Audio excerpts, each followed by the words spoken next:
Mate, where the hell have you been? I haven't seen you in days. We were all worried about you. Well, I kind of thought that as I'm getting into character, sort of as Jose, and I'm trying to replicate him, I would try and immerse myself in his culture. So I come to the local bus station. Come on, mate. Please at least try and make the series entertaining. Lunchtime Sports can't deal with another terrible performance from you. I mean, look at them. They're beautiful. Look at the way they're parked. Well, make sure that you're not late for the game today, right? I'll be reporting on it, and I expect 3 points.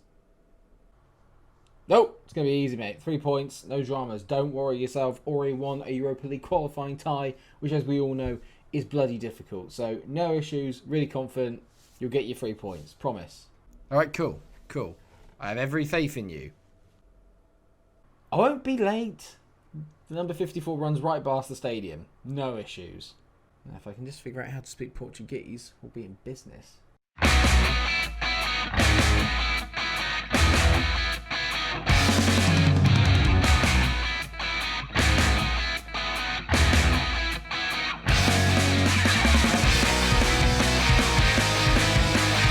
Hello everyone and welcome to the second episode of Matching Mourinho, my version of FM21 Glory Hunter. First of all, thank you so much for the support on the very first episode. There were loads of nice comments, loads of likes. It was brilliant. Thank you so much. I hope that we're all on board, that we're all going to enjoy it. And today we're going to have our first game on screen against, this is where it's going to be fun, it's me trying to pronounce team names. Vit Guimarães. I think that's how you say it, but I'm probably wrong. But before that, obviously, I have made a few signings, and most importantly, I've sorted out the finances. So we touched on it briefly in the last episode that we were already like minus 2.9 million down, but I've already fixed it, so now we're up to around about £4 million, which isn't obviously saying much. The budget's still at 4.9 million, but I don't really know if I'm going to be spending any more than that, because I'd like to think I've got some pretty decent bargains in. I'll go through the outs in a second, but let's start off with the ins for a change. And my first signing that I'm going to let you know is I've done a lot on loan.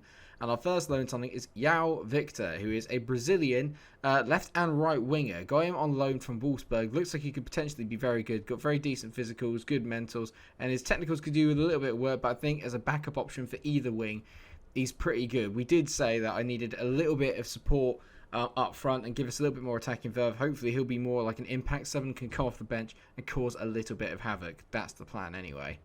Another loan signing that I brought in is that of Benoit Badiashile. Now, I needed some extra kind of coverage at centre-back, and I thought that the young French Monaco defender would be exactly what we need. You can tell they're physically absolutely outstanding. 194 centimetres tall, which is over 6 foot. He's got very good physicals as well. Jumping reach of 17, strength, pace, stamina, all very, very high. Decent heading at 14. He's going to be there to kind of clear balls out of the box. Mentally could do with a bit of work, but again, he is 19. These are going to get better over time. He's already got 14 natural determination, which I think is pretty decent. Hopefully he'll get a little bit better while he's here. But a decent signing, especially the fact that I've got him on loan and we're paying him like 10 grand a week. It's nothing. The other two signings are players I have had on the channel before, both of them from the Leeds save. So we'll start off with the loan signing first, and then we'll get on to the actual only one I've made for money so far. And of course, the loan signing had to be 19-year-old Dutch centre-forward phenomenon Joshua Zirkzee. Not really listed as a wonder kid on this year's game. Obviously, it seems that his potential may have stalled a little bit, but at the same time, you can't ignore the fact that his attributes are excellent. He's still got a little bit of work to do in terms of growth, but he's tall, he's pretty quick. He could do with a little bit more pace, actually. 10 pace is kind of doing him a little bit of a disservice, I think, but he's already got some traits of trying to lob the keeper, which is good. Pretty decent hold-up play, strength is good, passing is good, finishing a 15 is what I was really excited about. It's rare that you get a very decent finisher on Football Manager up front this year, so I've definitely gone with Joshua Zirkzee because he's tried, trusted, and I believe in him. I believe. And the final signing is a player that went a little bit under the radar in my lead save, and that is Sebastian Vassiliadis. Now, I signed him beforehand on the lead save because he was dirt cheap. I'm not being funny. It's exactly the same this time around. Got it from SCP, which I think is Paderborn. Yeah, it is. 22-year-old Greek midfielder. He's just a workhorse, and I love that. His tackling is decent at 14. He's going to win the ball back a lot, help us keep possession. Nothing particularly good going forward. He just has a lot of very good sort of defensive attributes.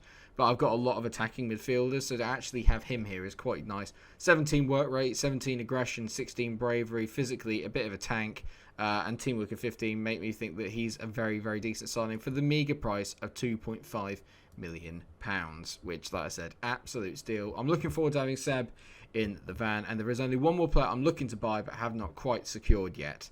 And that player is Alexandru Kisaldao. We'll call him Alexandru or Alex, but he looks particularly quite good as well. I'm obviously scouting him at the moment, but I put in an early bid because I think I can get him dirt cheap again. He's only valued at 800k. Apparently, I can get him for around about £3 million. I still have a fair bit in the wallet. Can play as a deep line playmaker. I want to strengthen that midfield position as much as I can because we're really strong there. But behind the really good players that we have, aka Goncalves and Paulina, we're not exactly stacked for talent. So I'm trying to make us a little bit more robust in the middle of the pitch because that, I think, is where this league is going to be won and lost. So who do I sell to generate that money? Not really many people you probably know. Probably the only one being Renan Ribeiro. He's been at Sporting for a while, but I sold him to Reims for £1 million. Sold Rotowski to Cadiz for 2.7. Luis Felipe went to Brentford for 2.1 million, and Christian Borja went to Norwich for 1.5. The fact that they're kind of championship teams that are going after them sort of tells you all you need to know about the standard of player that they were. I'm not looking for championship standard. I'm looking for Premier League standard. Champions League standard. And as I quickly touched on the intro, we have had one kind of competitive game so far, and that was a Europa League path second qualifying round where we beat Tuteska 2-0. We've been very, very good in all our friendlies, to be fair. Won all of them and only conceded 2 goals. So I'm feeling pretty confident as it stands. But Guimaraes is going to be our first kind of real test for this team at this level. Let's see how we get on. Season preview-wise, just to keep you a heads up, we are predicted to finish third. We've got a couple of players that are predicted to be in the overall 11, and that is Coates and Jose Mario. Obviously, people will know Mario from Inter Milan, from West Ham. They'll know him from quite a few places. Not your Jose Mario, João Mario. But we've got some decent players in there. I do expect us to be competitive, but you can tell that Porto are out-and-out favourites to go on and win this league by some margin. And annoyingly, they've already won, and they won by 5. So, good start. And the big surprise might be that João Mario isn't actually starting for me. In terms of style, we're going for a kind of gegenpress system, and I know that's kind of, who doesn't? But at the same time, I quite like the idea of going gegenpress in the Portuguese league because a lot of them play tiki-taka, and that's obviously quite a sort of slow tempo until you get into the final third. So I'm hoping that if we go in there, we press hard, try and win the ball back early, and just upset the rhythm. Gegenpress is a natural sort of contradictory to tiki-taka. It kind of counteracts it, so that's why I'm going to try and play that sort of style if I can. And in terms of the lineup, then we've got Aidan in goal. The guy I'm really looking forward, and I'm sure we're all looking forward to seeing, is Nuno Mendes over on the left-hand side. Inacio partners up with Coates. Inacio is our kind of young, up-and-coming superstar centre-back, and I'm going to put faith in him. 19 years old, I have faith he's going to be very good. Him and Coates, like I said, are in the middle. Then you've got Pedro Porro, who's out on the right-hand side from Manchester City. Palinha is in the defensive mid position. You've got Seb and Gonçalves in the middle. So João Mario, no place for him because he doesn't suit the box-to-box role just yet. Cabral is playing on the left. Then you've got Nuno Santos, another player I'm really looking forward to seeing on the right. And of course, Joshua Zirkzee is going to be leading the line up front. Already got himself a goal as well. I'm a little bit nervous because, like I said, there's expectation at this club that we're meant to do very well and win. So I'm going to say we're favourites and we should win this one comfortably. That seems to have motivated a few of the boys, which is good news. I've obviously sorted out my staff as well in the background, so we've got pretty much as good as we can possibly get. But you never know what's going to happen in Football Manager. You especially never know with me how consistent we're going to be in Football Manager. But let's give it a go. Let's see how we get on. Here's to Sporting Lisbon. Here's to a good season. Remember, we are up against the clock now, so every single season and every single game is important. As far as I'm concerned, considering the fact that I need to win 24 trophies in 20 years, I'm sort of sat here thinking I need to make sure that we basically win nearly a trophy every year. Do you know what I mean? We can't end the season without really winning anything because that really puts me behind the 8 ball. But we've made a decent start here as Seb gets on the ball and he's obviously introducing himself to Portuguese football. He's done a decent run here down the left. He's waiting for someone to kind of give him a run. Cabral whips it in, but it's only got as far as Bruno Varela. Not the best start there, safe to say. Well, that's good. Like, there's no one's bothering to move. Rakina, good save there by Aidan in goal. I mean, that's a concerning start already. They literally just hit one ball over the top, and that was it. I'm going to speed this up slightly, I think. Right, Nuno Santos on the ball, whips it to the back post, and Inacio heads it over the bar. That's a big chance already. We have looked quite dangerous from all set pieces in the games that I have played. I've seen us be quite dominant in the air, so I'm hoping, especially with Coates, because he's a big target man, at the back, and I expect him to get at least maybe 5 goals this season. Hopefully he'll be able to achieve that. So far, nearly 25 minutes gone, no goals yet. But there is a chance here as Cabral whips the ball in. Joshua Zirkzee at the bar. Nuno Santos taps it in on the rebound. 1-0 to Sporting. Awesome. I need to learn some Portuguese phrases. If anyone knows some, drop them down in the comment section.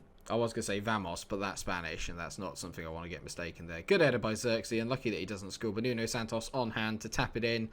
Not sure our top goal scorer is going to be, but I have got a funny feeling that if we are going to do well this year, then Nuno Santos is going to play a really big part of it. Mendes on the ball, throws it in. Cabral heads it on. Santos doesn't quite win the second header, but Polina on it now. Finds Pedro. Lovely ball by Pedro. Out to Mendes. He whips it in. Nuno Santos again at the back post. We're obviously looking for that back post cross. Pedro Porro on the ball. Pedro whips it in. Nuno Santos gets his second. Oh, hello. This is tasty. I like it. We've got the inverted wingers on attack. So, because we're meant to go out and dominate teams, I do feel that there is going to be a little bit of a gap between us, probably us, Braga, Porto, and Benfica. There's going to be a bit of a gap between us four and then the rest of the league. So I expect us to be able to kind of go out there and dominate games from the start, which is why I've given the players a lot of attacking freedom. I want to be free-flowing and attacking and fun to watch. So hopefully, this will be a good start. Watching all those buses has had no effect on me whatsoever, although our clean sheet record is very good. Well, 2-0 at the break, and it's been pretty comfortable in all fairness. We've not exactly done much wrong. I'm just gonna say no gesture, but I'm gonna say I'm very happy with the way you played, lads. Just keep it up. Do it again, second half. Beautiful stuff. I think for a first season, if I can get it back into the Champions League and maybe sandwich between Porto and Benfica, I'll be really happy with that. And if I can win a domestic cup, that would be amazing, because obviously I've got to try and beat Jose's thing, and domestic cups are definitely his kind of bag, so I need to make sure that we do enough there as Cabral just hits it wide. It's going to keep throwing me off the fact he's called Jovan, or Jovan, I think, on the pitch, but his name's actually Cabral, so it's going to confuse me a little bit. I have to say, actually, if you do want a kind of like not lesser European team, because Sporting are quite a big team, but like if you want to do one where they've got a really good kind of infrastructure and a really good young team, I don't think you could do much worse than Sporting. That they're or much better than Sporting. They've got a fantastic academy, and some of the young players we've got coming through here are absolutely exceptional. So I'm really glad that I've picked them as we score a goal, but it looks like it's offside. I would have been a bit more excited about it had I not known that it was definitely offside. That's been pretty dominant from us here, so I'm going to make sure that I make some changes. I'm going to bring on Antunes for Nuno Mendes. Got to try and keep him fit and firing. I'm also going to take Seb off. He's had a good game, but I'm going to bring on João Mario and see how he slots in to that position at the box-to-box midfielder, see if he's going to give us a little bit more quality as well. Nuno Santos apparently also needs to come off, so I'm going to bring on Sporar for him on the right-hand side. Nuno's not going to like it because I know he's on a hat-trick, but at the same time, I need to keep my big players fit, make sure they don't get injured. We haven't got the biggest squad in the world. I've got a lot of good young talent, but in terms of like first-team talent, not 100% sure I've got people that can readily step in and play to the same standard as Gonçalves, as Nuno Santos, as Joshua Zirkzee. I need to be careful in how I manage the team workload. It looks like they've actually gone down to 10 men because they've actually had someone injured and they've made all their subs. João Mario gets his first touch on camera.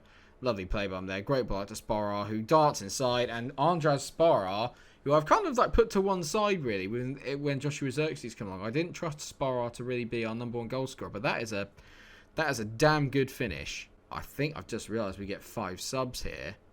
We do get 5 subs. Ooh, this makes everything a bit more interesting.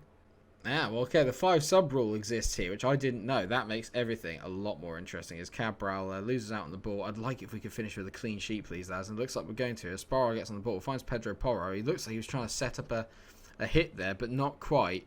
Now, Marcus Edwards on the ball, who's obviously their kind of key player. He's made a decent run here, and he's moving forward the ball. Don't let them have this shot. I don't want them to even have a highlight. That would be the best thing. Just an overall absolute walloping would be amazing. Pepelu, though, back into Mikero. Is that John Obi Mikero? It can't be. Pepelu back to Mikero. Mikero back to Pepelu. I'm going to check if that's John Obi Mikero once this game is done. That's a lovely ball in there. Janvier, he's hit it wide. At least we're going to get the clean sheet, which is nice. Oh, well, I hope so, unless they score in the next 2 minutes or so. Beautiful. It wasn't John Obi Mikero. I was incorrect. But that's a brilliant, brilliant game for us. 3-0. I mean, what a start. What a start to your season. Comfortable. Okay, so it looks like Alex is going to be joining the club as well, which is very exciting news for me. And Where do we come back then? That is the question. I mean, we don't play any of the big boys, if you want to call them big boys, anytime soon, really. I mean, that we play them quite close to each other, but that's all the way in January because we do have the winter break. I'm thinking, well, I say a winter break. We have 2 weeks off. I'm thinking that we come back for Rio Ave, one of our affiliate clubs, so it might be nice to come back for them. And then we'll also come back for the game against Ferreira. I don't unfortunately know what their first name is, and the kit outlines are a bit annoying because I've loaded up the kit packs, so they're all slightly out of whack, which is really annoying. But we'll come back for that Rio Ave game, and obviously also we'll have a Europa League draw. So once the Europa League starts, we're going to have to be focusing on that because that's a big part of the Jose Mourinho challenge. We need to win 2 of those, so once the group draw's done, we might even come back for one of those games. But for the time being, we're going to come back for Rio Ave and Ferreira, and hopefully, I mean, with the fixtures we've got, we can make a very decent start to the season, especially if we play like that. I'm very, very happy, very excited. Thank you so much for watching this episode of Matching Mourinho. I hope that you have enjoyed it. Of course, if you have, then please do drop a like down below, share, subscribe for more great content like this. It's kicked off really well. We've made a decent start to the season. Are we going to end with some silverware? Let me know what you think down in the comment section. And until I see you again for another episode, take care of yourselves, everyone. Stay safe.